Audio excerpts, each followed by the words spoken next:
Sai Chaitanya paramedical college लेकर आया है पैरामेडिकल काउंसिल और सरकारी नौकरियों के लिए उपयोगी पाठ्यक्रम।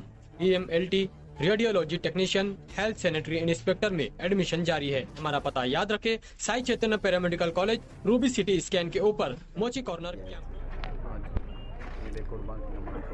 ईद उल अज़हा का मौका है, अल्हम्दुलिल्लाह इत्मीनान और सुकून के साथ तमाम ही मुसलमानों ने लश्कर वाली ईदगाह पर ईद उल अज़हा की नमाज़ अदा की, दुआ मांगी, खुतबे को सुना। अल्लाह का बहुत बड़ा एहसान है। मुल्क के मौजूदा हालात में मुल्क के संविधान और दस्तूर ने इस मुल्क में बसने वाले तमाम ही हिंदुस्तानियों को जिस बात का हक़ दिया है कि वो अपने मज़हब के तय आज़ाद हैं और अपने मज़हब पर आज़ादी के साथ अमल कर सकते हैं।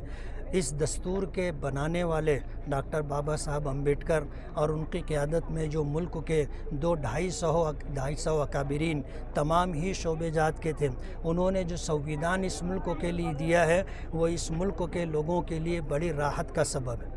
हम बाबा साहब अम्बेडकर को सलाम करते हैं।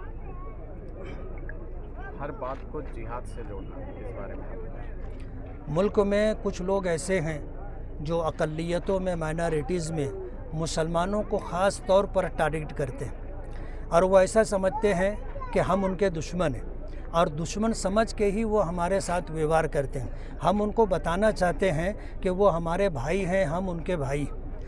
हमारे मजहबी एक अमल को जिसे जिहाद कहते हैं, उन्होंने आज तक उसको समझा नहीं और न समझने की वजह से किसी ने लव जिहाद कहा, तो किसी ने लैंड जिहाद कहा, तो किसी ने जो है ओट जिहाद कहा। आने वाले दिनों में पता नहीं कौन कौन सा जिहाद इनकी तरफ से आएगा, लेकिन मैं एक मुसलमानों में एक ज़िम्मेदार होने के नाते उन्हें ये पैगाम देना चाहता हूँ कि जिहाद बहुत मुक़द्दस लफ्ज़ है। उसका माना ये है कि नेकी और भलाई के कामों को आम करने के लिए जो भी कोशिश की जाएगी उसको जिहाद कहते हैं।